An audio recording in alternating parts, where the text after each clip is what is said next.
तुम्ही निधीच्या आई ना? नाही नाही, प्रिन्सिपल मॅडमचं काही काम नाही आहे, मलाच थोडंसं बोलायचं आहे तुमच्याशी.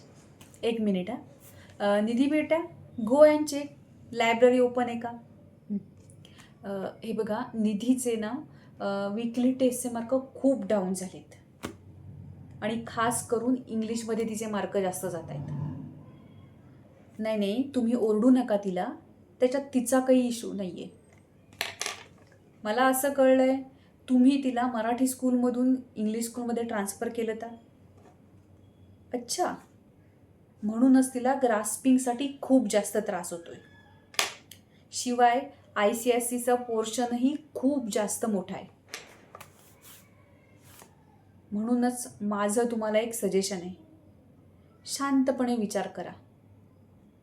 आणि मला असं वाटतंय की तुम्ही निधीला तिसरीमध्येच ठेवावं. मुलगी खूप हुशार आहे, फक्त तिला ना थोडासा वेळ द्यायची गरज आहे. मी घेईन ना तिच्यावरती मेहनत, पण तीही मला माझ्या मुलीसारखीच आहे ना. हे बघा, तुम्ही घरी जा, सगळ्यांशी बोला, शांतपणे विचार करा आणि मग मला कळवा निवांत. माझी काहीच हरकत नाही आहे. हे बघा निधीच्या आई, तुम्ही वाईट वाटून घेऊ नका. मीही निधीच्या भल्याचाच विचार करून तुम्हाला हे सांगते. ठीक आहे.